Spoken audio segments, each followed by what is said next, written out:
Okay, so we're going to do some decollage, and you can research decollage for a homework if you want to.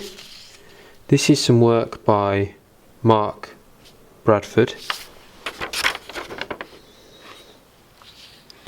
And you might want to have a look at some of his work as well. He does a whole range of work. He's a contemporary artist, but you might want to explore decollage and see what you think about it. It's basically, its definition is unstuck, which, it's about taking found imagery, perhaps in the big bad world, using that and creating something else. So I've got a range of stuff to work with. So I've got some pictures where I've zoomed in. I'm into my country walks, so I've got all that. I've also got some rescue bots, because why not? My little boy's his rescue bot. And I've got me and my little boy on an adventure. So the project's about us, and I'm going to create a piece of decollage on this 12 by 12 square. So get your PVA, paintbrush, and your pictures, and go crazy.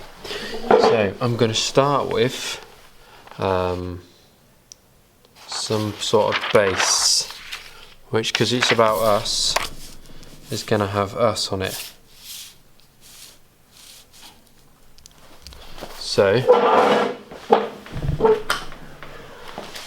what you can do is just put the square over the top.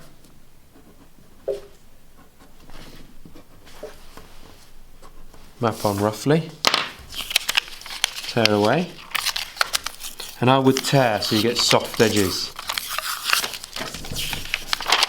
because once you've researched decollage you're going to look and think, yeah I want some soft edges. We can paint into it afterwards. We could use this as a background and use some of the other techniques to work onto it.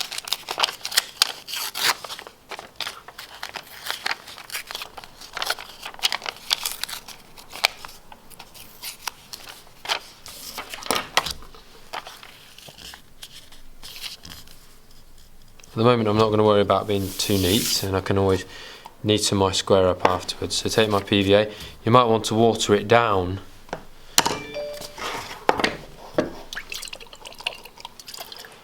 so it's a bit easier to work with. And then often what I do is paint the PVA on top, and what that does is it makes it waterproof. So, well, within reason, it means that you can paint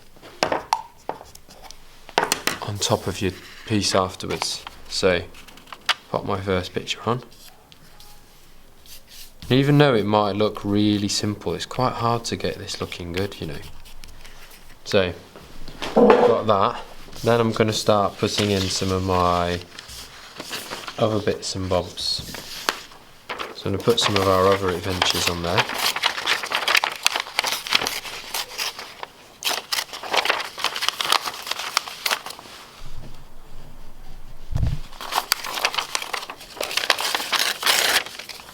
And just start layering things up.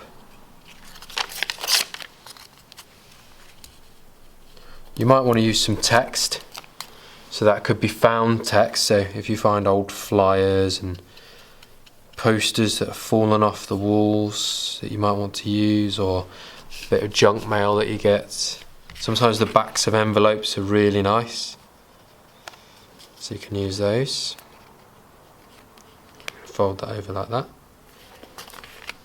So multimedia students could scan this stuff in, couldn't you? And work on it from there. I'm definitely going to have one of these guys in there.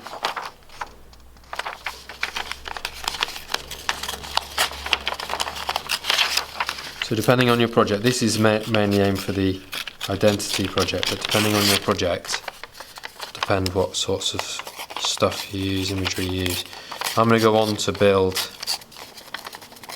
into this and use some text as well.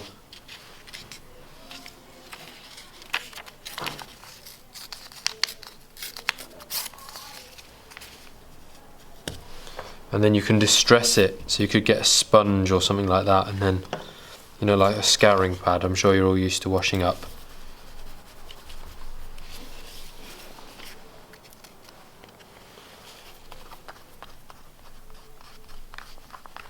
Okay.